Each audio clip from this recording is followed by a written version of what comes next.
Semalam kawan saya di PM saya di Facebook. Dia tanya, kau ada join Clubhouse? Saya cakap, tak ada.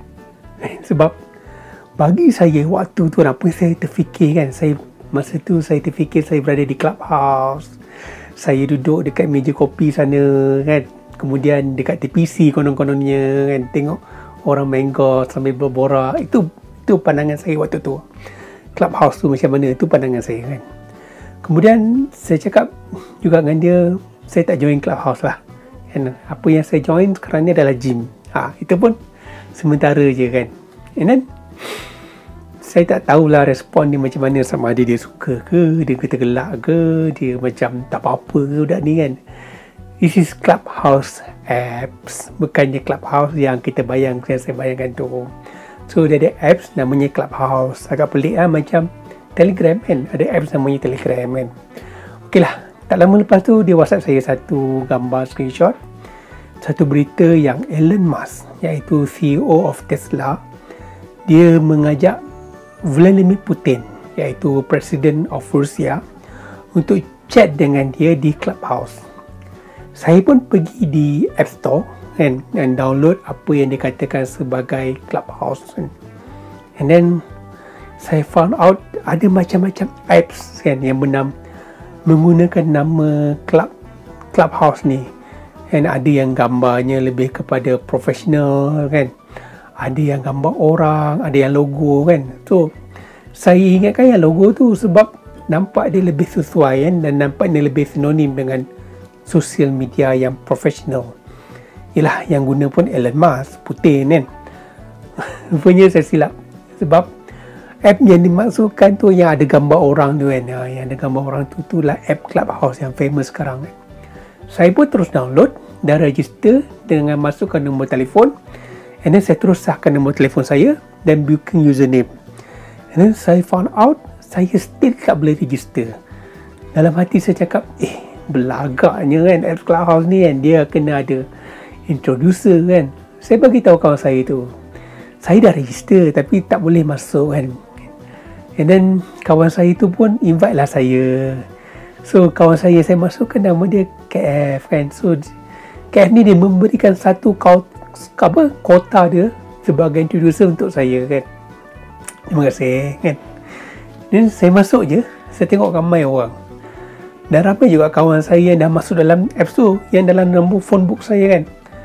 Dan saya ada perasaan yang ada wow lah app ni, sebab saya yakin kan satu hari nanti kan pilihan sosial media akan menjadi semakin lama semakin simple. Sebab orang dah mula malas nak membaca, orang suka mendengar kan. Sebab apa? Sebab orang ini nak membuat 2 ke 3 kerja dalam satu masa. Sebab itulah wujudnya apps macam Clubhouse ni yang datangnya pada hari ni. Bagi saya ia adalah tepat pada zaman dia kan. Okay, sebab untuk dia boleh dengar sambil dia boleh buat kerja lain. Dia nak masak ke, dia nak buat kerja office ke kan, dia boleh dengar. Dan dia boleh bagi pendapat dia, dan dia boleh join sekali dalam perbualan tersebut kan. Saya nak kata yang manusia ni semakin lama makin sibuk lah sebenarnya kan.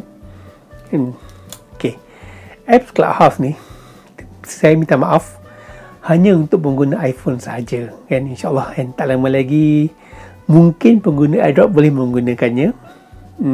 Tapi saya tak pastilah dengan Harmony boleh guna ke tak nanti kan.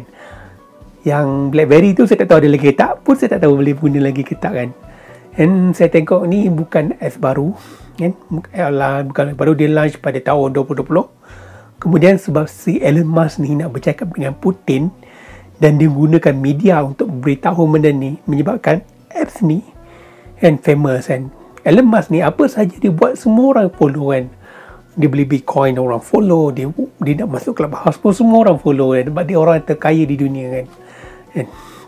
Okay, bagi kawan-kawan yang nak cuba apps ni, dan korang kena tanya dengan kawan-kawan korang siapa ada lagi lebihan invitation untuk add dia dalam Clubhouse kan. Tak silap saya lah kan, tak silap saya satu orang dia kena ada dapat dua je invitation kan. Kalau lebih lepas ni saya tak pasti, tapi setiap orang boleh invite 2 saja. Dia macam MLM ada dua-dua kan. Okey, kalau you all nak sesaja masuk dengan bagi email dengan phone number, tak boleh lah kan, tak boleh. Sebab dia memang eksklusifnya apps kan. So bila kalau korang nanti dah dapat install, nanti pandai-pandai lah kan, saya pesan lah, pandai-pandai lah pilih satu isu yang mana yang baik. And dekat Clubhouse ni saya yakin nanti nak dekat pilihan raya kan, contohnya lah kan, ramai ahli-ahli politik yang akan menggunakan platform ini untuk menyampaikan manifesto yang bukannya kitab suci mereka kan.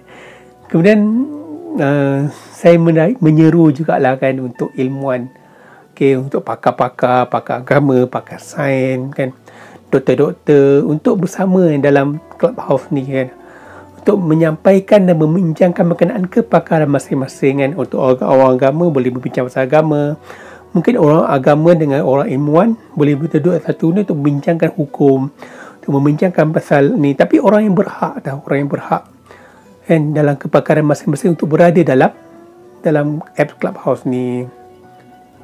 Supaya nanti lepas ni semua orang boleh mendengar dan mendapat informasi yang berguna kan. Dan sebab satu pepatah Melayu kan ada cakap, telajak perahu boleh diundur, manakala telajak kata buruk padanya. Okeylah, dah lah, bye.